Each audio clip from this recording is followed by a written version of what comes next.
کوئی کسی ادارے پہ بلیو نہیں کر رہا، ایک دوسرے کے معاملات میں مداخلت کی جا رہی ہے، تو اس وجہ سے یہ ہمارا جو سلسلہ بڑھتا جا رہا ہے۔ سیاسی عدم استحکام تو الیکشن نہ ہونے کی وجہ سے، جی بالکل، دیکھیں الیکشن ہونا چاہیے۔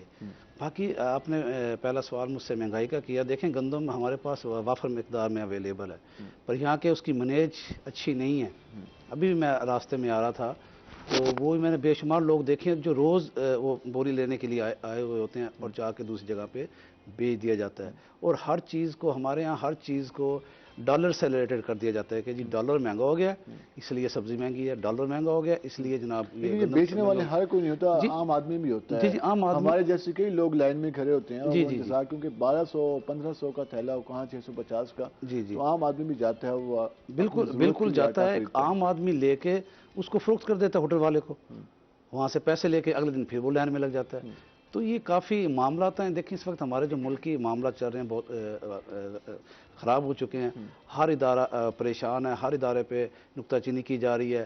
وہ اصل میں اس لیے بھی بیچتے ہیں کیونکہ اس کے پاس کوئی اور روزگار بھی نہیں ہے، تو اس حکومت کی پالیسیوں کی وجہ سے اب اس کے بعد یہی کام رہ گیا۔ ایسے ہی ہے، دیکھیں مہنگائی، بجلی کے بلوں کو دیکھ لیں آپ، گیس کے بلوں کو دیکھ لیں، پر یہ ایک سلسلہ چلتا آ رہا ہے، اب یہ بات پھر دور تک چلی جاتی ہے۔ اب اسی سے دیکھیں، میں مسلم لیگ نون سے میرا تعلق ہے، آپ اسی کو آپ دیکھ لیں، سن 2018 سے پہلے تو ہمیں گھی 150 روپے کلو مل رہا تھا، چینی ہمیں 55 روپے کلو مل رہی تھی۔ تو ایسا کیا ہو گیا ان 4 سالوں کے اندر کہ یکدم 500 گنا 1000 گنا چیزیں بڑھ گئی ہیں؟ تو یہ ایک ایسے ہی ہے کہ آپ، میں مثال دیتا ہوں کہ ٹریکٹر کے مستری کو آپ پراڈو دے دیں کہ یار اس کو بنا دے، وہ تو اس کو خراب ہی کرے گا نا۔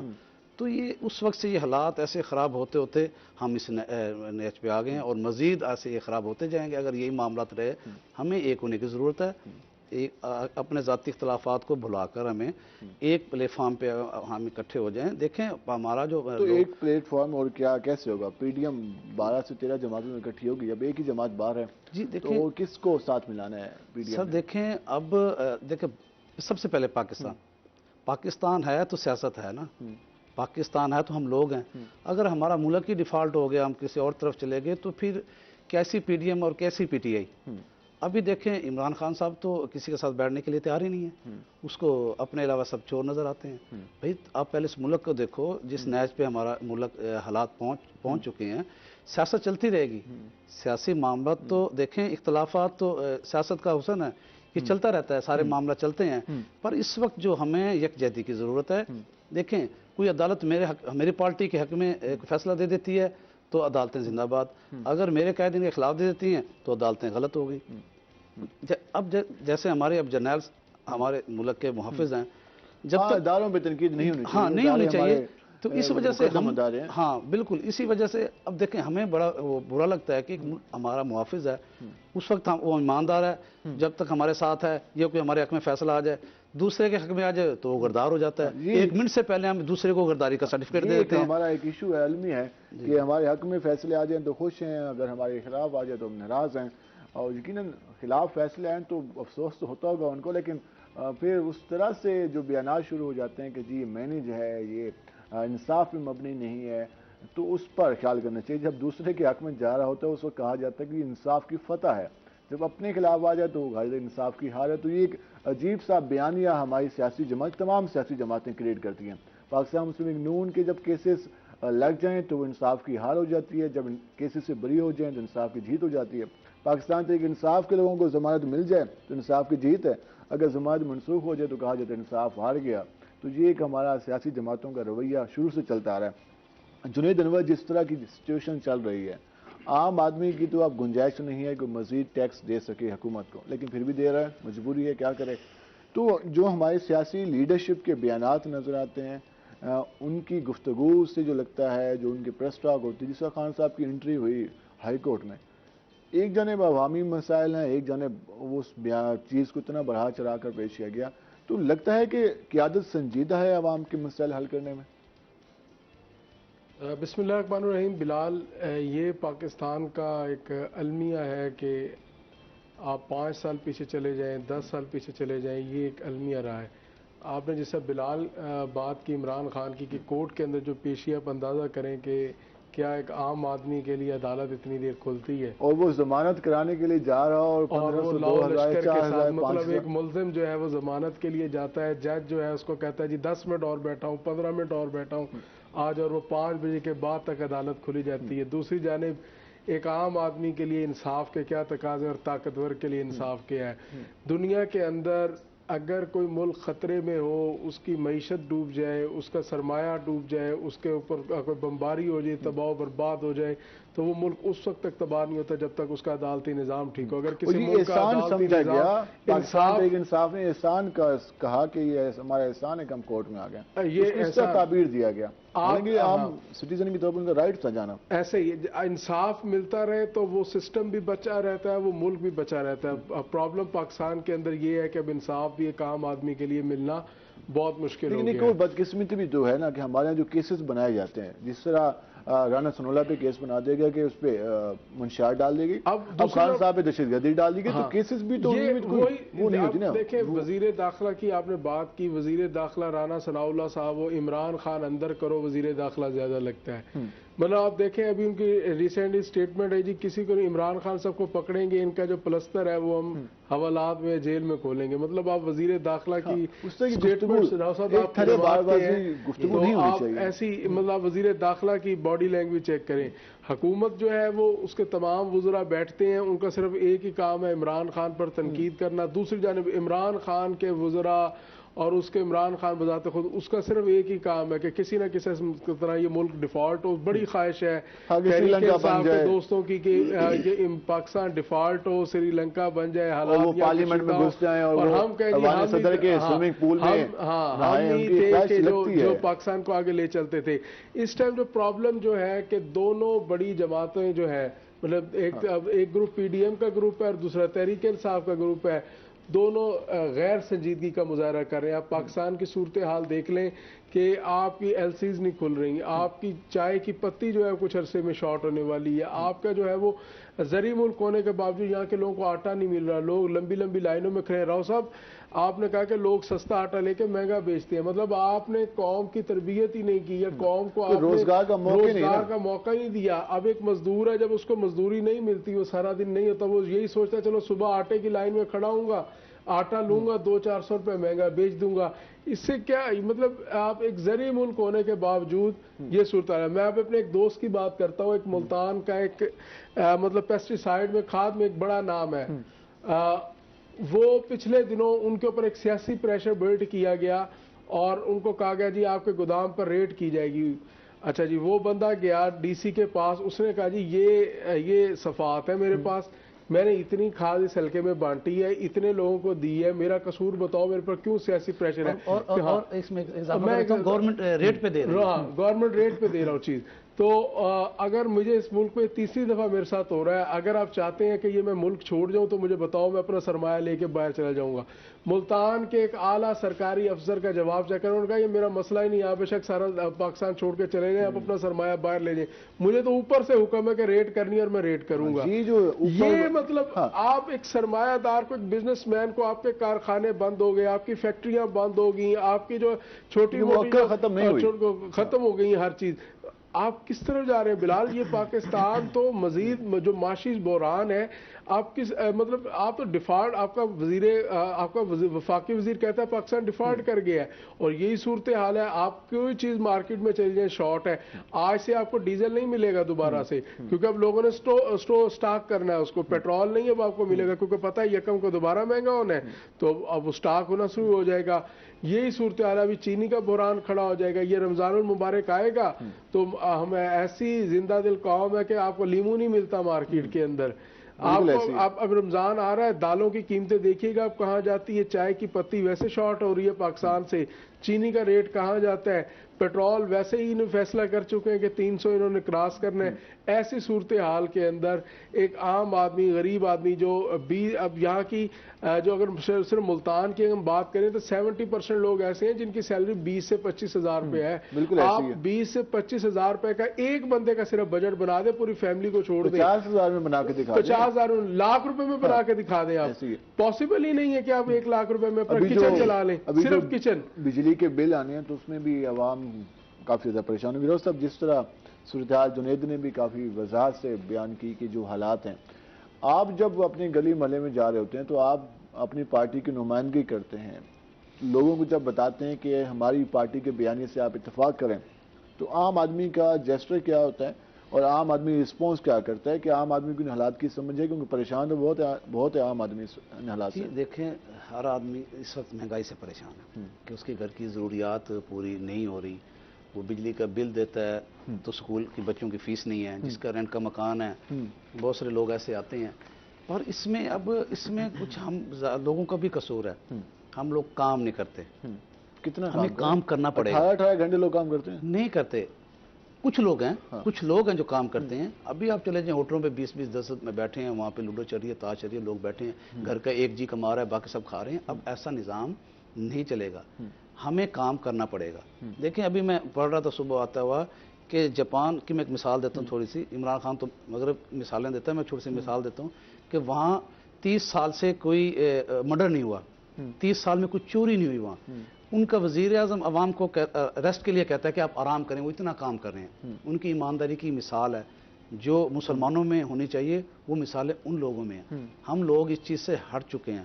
ہم جو نا ترقی جلدی کرنا چاہتے ہیں, ایک دوسرے کو دیکھ کے, ایک دوسرے کو مار کے, ایک دوسرے کا گلا کاٹ کے. ہمیں دیکھیں, اب صنعت ہماری بیٹھ چکی ہے, صنعت سے نہیں ہمارا ملک چلے گا. اس ملک کو اب زراعت ہی اٹھا سکتی ہے, اور ہمارا ملک زراعت پہ مشتمل ہے. 70% ہمارا علاقہ زراعت ہے. ابھی دیکھیں, گندم کا اس وقت ریٹ گورنمنٹ نے 4000 پر من کے حساب سے نکالا ہے, اور میکسیمم ہماری جو پنجاب میں ایوریج آتی ہے وہ 50 من ایکڑ کے حساب سے نکلتا ہے گندم.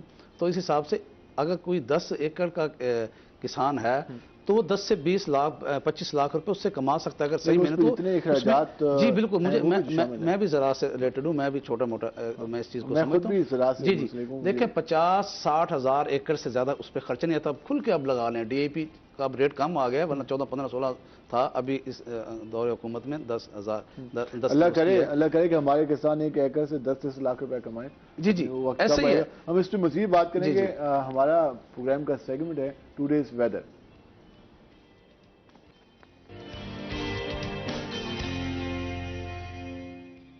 ہمارے ساتھ ہمارے رپورٹر اون عباس موجود ہیں, ذرا ان سے جانتے ہیں کہ آج ملتان کا موسم کیسا رہے گا. اون بتائے گا ملتان میں آج موسم کیسا ہے؟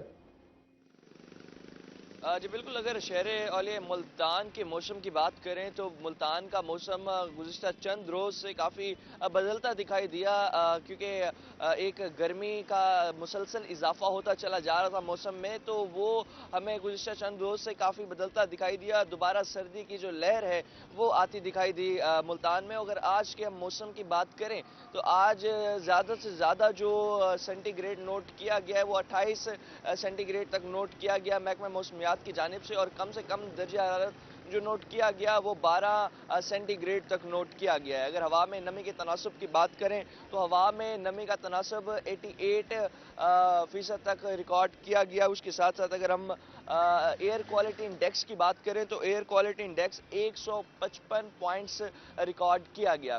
اس کے ساتھ ساتھ اگر ہم بات کریں ملک بھر میں ملتان 6 نمبر پر فضائی آلودہ شہروں میں شمار ہوتا ہے.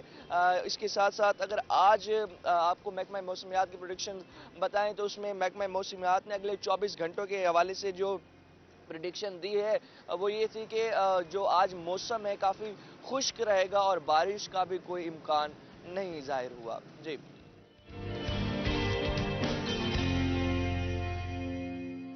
بہت شکریہ اون, آپ نے تفصیلاً بتایا. ملتان میں آج بھی بارش کا امکان نہیں ہے, اور اس کے ساتھ ساتھ آلودہ شہروں میں ملتان پھر 6 نمبر پر ہے. تو اس لیے ہمیں کوشش کرنی چاہیے کہ جو ہم چیزوں کو جلاتے ہیں تو کم از کم ہم کوڑا کرکٹ کو آگ نہ لگائیں, پلاسٹک کی شاہ کو آگ نہ لگائیں. اس سے فضائی آلودگی زیادہ پھیل رہی ہے. تو اس لیے ہم سب کو خیال کرنا چاہیے, کیونکہ جب ہماری فضا آلودہ ہوگی تو ہم جب باہر نکلیں گے, ہمارے بچے نکلیں گے, ہمارے بزرگ باہر جائیں گے, تو وہ پھر گلے کے امراض کا, سانس کے امراض کا شکار ہوں گے, آنکھوں کے امراض کا شکار ہوں گے. تو اس لیے ہم سب کی مجموعی طور پر یہ ذمہ داری بنتی ہے کہ ہم چیزوں کو جلائیں نہ, تاکہ اس سے جو فضا آلودہ نہ ہو. اسپیشلی پلاسٹک کی شاہ کو ہم جلا دیتے ہیں, کچرے کو آگ لگا دیتے ہیں, اور سارا دن وہ جلتا رہتا ہے.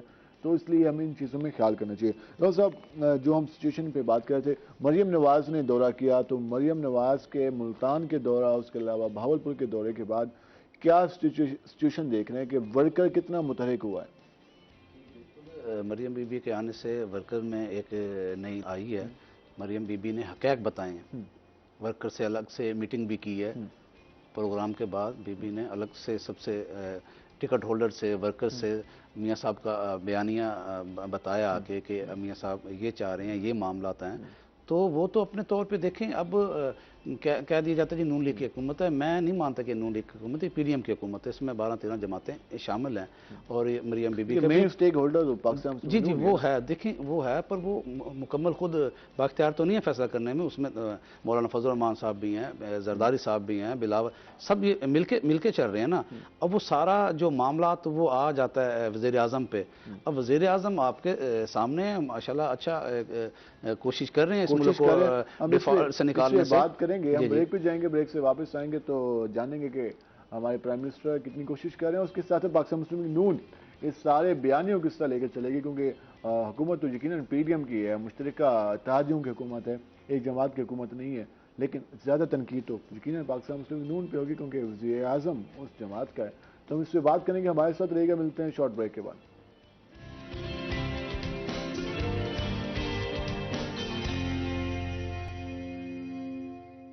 ویلکم بیک ناظرین. جس طرح ہم بات کر رہے ہیں موجودہ صورتحال کے حوالے سے, ہم ذرا واپس آتے ہیں اپنے مہمانوں کی جانب. جنید بتائیے گا, ابھی مریم نواز نے ریسنٹ دورہ کیا تھا, تو پاکستان مسلم لیگ نون کتنی متحرک ہوئی ہے؟ پاکستان تحریک انصاف تو اب جیل بھرو تحریک کی بات کر رہی ہے, تو نون لیگ اپنی بیانیے کے ذریعے کاؤنٹر کر پائے گی تحریک انصاف کو, یا اس وقت تحریک انصاف آگے نظر آ رہی ہے؟ بلال, مریم نواز کا جو دورہ ملتان تھا اس میں یقینی طور پر پارٹی تو متحرک ہوئی. مطلب تمام ٹکٹ ہولڈرز اور اس کے ساتھ ساتھ دیگر جو قائدین تھے وہ ملتان کے اندر ایک انہوں نے اپنی پینیٹیشن کی, عوام میں گئے, کارکنان کی طرف گئے.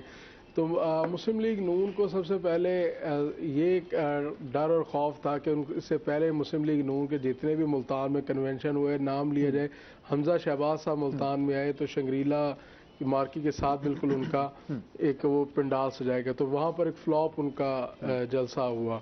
اس دفعہ انہوں نے نام رکھا ورکر کنونشن کا, کہ اگر فلاپ بھی ہو جائے تو کم از کم یہ کہ ہمارے کارکنان تھے, ہمارے تو پارٹی عہدیداران تھے. بہاولپور میں تو مریم نواز کا جو وہ کنونشن تھا وہ اس سے تو ملتان کا کنونشن بہت قدر بہتر تھا. مگر اس میں ایک چیز دیکھی گئی کہ صدر جو ڈویژن ہے عبدالرحمان کانجو صاحب, سعد خورشید کانجو صاحب, طارق رشید صاحب اور اس طرح دیگر ٹکٹ ہولڈرز ہیں, وہ کافی جو ہے وہ اس پہ جو ہے وہ سرگرم نظر آئے. میں نے دیکھا کہ عبدالرحمان کانجو صاحب نے پہلی دفعہ ملتان شہر کے اندر اتنی پین لی کہ 2 سے 3 روز ان کا قیام بھی رہا. حالانکہ وہ ڈویژن کے صدر ہیں, مگر وہ ملتان کے پارٹی میٹرز میں اتنا انٹرفیئر نہیں کرتے ڈویژنل صدر ہونے کے باوجود. اور پہلی دفعہ وہ مختلف کارکنان کے گھر گئے, پارٹی ٹکٹ ہولڈرز کے گھر گئے, انہیں موٹیویٹ کیا کہ آپ اس ورکر کنونشن کے لیے نکلیں. مگر اس سب کے باوجود جہاں پر مسلم لیگ نون کلین سویپ کیا کرتی تھی, مسلم لیگ نون کے بڑے بڑے جو بڑے بڑے پہلوان لفظ استعمال کیا جائے کہ وہ ہیوی ویٹس جو ہے وہ مسلم لیگ نون کے ملتان میں تھے, اس سب صورتحال کے باوجود مسلم لیگ نون اس کنونشن کے اندر کوئی بہت بڑی تعداد میں لوگوں کو لانے میں کامیاب نہیں ہو سکی. اگر ہم ملتان کے حلقوں کی بات کر لیں تو N154 بات کر لیں, دونوں کے پاس امیدوار ہی نہیں ہے, دونوں پارٹیوں اس کے باوجود بلال جو سب سے بڑی چیز تھی, 55 کی بات کر لیں, 56 کی بات کر لیں, تو ایشوز تو ہیں. تو وہ سب سے بڑی جو چیز تھی کہ ملتان شہر سے لوگوں کی نمائندگی بہت کم تھی. زیادہ تر جو لوگ آئے تھے وہ ملتان سے, ضلع ملتان سے, مثال کے PP 219 سے آئے, NA100 جو ہے وہ 47 سے آئے, اس کے ساتھ ساتھ وہاڑی سے لوگ آئے, لودرا سے لوگ آئے جو کہ عبدالرحمان خان کانجو کا اپنا علاقہ ہے, تہمینہ دولتانہ لائیں اپنے ساتھ لوگ. اس طرح مطلب یہ آپ کو ایک قسم کا پوری ڈویژن کا ایک کنونشن تھا جس میں ایک اتنی کیمپین چلانے کے باوجود ایک بڑا کنونشن کرنے میں مسلم لیگ اس کے مقابلے میں پاکستان تحریک انصاف ہے. اب جیل بھرو تحریک کی بات ہو رہی ہے, شاہ صاحب نے بھی اعلان کیا, تو شاہ صاحب گرفتاری دیں گے؟ شاہ صاحب نے اعلان کیا ہے, تمام منتظر ہیں کہ شاہ محمود قریشی صاحب کہاں سے گرفتاری دیتے ہیں, کیونکہ چشم فلک جو پہلی بار دیکھے گا کہ شاہ محمود قریشی صاحب بھی گرفتاری دیں گے. حالانکہ شاہ صاحب لاسٹ ٹائم کافی غصے میں تھے, انہوں نے کہا کہ میرے بیٹے کو دھمکیاں دی جا رہی ہیں, گرفتار کر لیا جائے گا. تو اب تو خود گرفتار ہونے کی بات ہو رہی ہے۔ گرفتاری دینے، مگر مجھے سمجھ نہیں آتی ایسے کیسے گرفتاری ہوگی۔ تحریک انصاف نے اپنی لسٹیں بھی مرتب کرنا شروع کی ہے، ملتان سے کوئی 200 افراد جو ہیں ان کو ان کی لسٹیں مرتب کی ہیں۔ اعجاز جنجوعہ صاحب وہ ان کے کوارڈینیٹر ہیں جیل بھرو تحریک ملتان کے۔ اس طرح کے کام اعجاز جنجوعہ صاحب کو وہ ہمارے بہت اچھے دوست ہیں، ان کو ہمیشہ ایسے کاموں میں یوز کیا جاتا ہے، ان کی کیونکہ ایک تربیت پوری ایک سیاسی آدمی ہے وہ، مگر جب نوازنے کا وقت آتا تب انہیں بھول جایا نہیں جاتا یار، ہے۔ چیئرمین پی ایچ اے تو ان کو بھی بنایا گیا، تو وہ سمجھتے ہیں کہ نہیں وہ انہوں نے بالکل وہ چیئرمین پی ایچ اے رہے، مگر ان کا ٹکٹ کا خواب ان کا ہے۔ ایک کچھ لوگوں کا کہنا ہے کہ وہ اس سے زیادہ ڈیزرو کرتے تھے، مگر انہوں نے تحریک انصاف کو اس وقت جوائن کیا جب عمران خان کی جماعت کو تانگا پارٹی کہا جاتا تھا، اور جو اس کو جوائن کرتا تھا لوگ اس پہ ہنستے تھے۔ اعجاز جنجوعہ اس دور کی کہانی ہے۔ شاید ظہیر خان علی زئی والا حلقہ آج کل کافی زیادہ اس وہ پہ بھی شاہ محمود قریشی صاحب کے گھر کی فیملی کا ایک اہم ممبر جو ہے اس کی نگاہیں وہاں پر موجود ہیں، تو وہ بھی وہیں جائے گا اگر اسے ظہیر خان علی زئی صاحب سے حلقہ واپس لیا جاتا ہے۔ یہ جو پاکستان تحریک انصاف بات کرتی ہے کہ جی ہم فیملی پولیٹکس کو کرٹیسائز کرتے ہیں، اور ہر بار دیکھتے ہیں کہ چاہے وہ جس حلقے میں دیکھیں تو پاکستان تحریک انصاف کے امیدوار کا بھائی بیٹا بھتیجا امیدوار ہوتا ہے ساتھ، تو یہ جو عام آدمی کو، عام ورکر کو کب موقع ملے گا؟ یہ تمام سیاسی جماعتیں اسی کام پہ گمزن ہیں۔ بلال، تحریک انصاف نے، میں آپ کو ایک چیز بتاؤں، اللہ کا شکر ہے کہ عمران خان نے اپنی اس بات پہ اس لیے یو ٹرن نہیں لے سکا کہ اس کا کوئی بچہ پاکستان میں نہیں ہے، یا اس کا کوئی فیملی ممبر ہی ایسا نہیں ہے پاکستان کے اندر جو سنبھالے، مگر ورنہ یہ بھی ایک بڑی ماروسی پارٹی تھی۔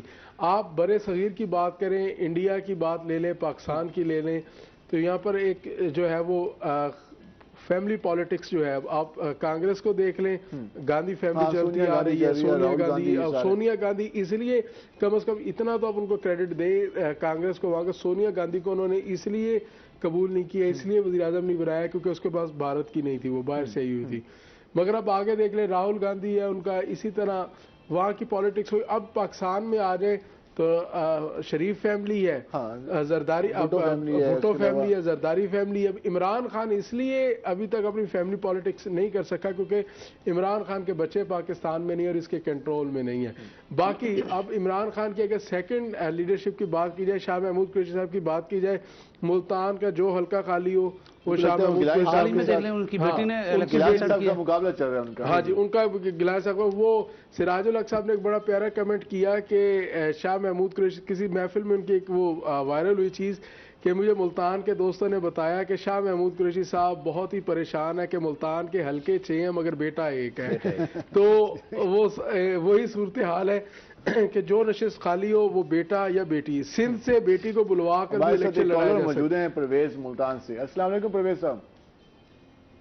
ہاں جی، وعلیکم السلام، کیا حال ہے جناب؟ اللہ کا شکر، آپ سنائیں کیسے ہیں؟ کیا سوال پوچھنا چاہیں گے؟ ہم تو یہی کہیے کوئی مہنگائی کے بارے میں جوڑ توڑ کرو، حالات ہمارے بہت خراب ہیں۔ ہاں بالکل ایسے ہی ہے،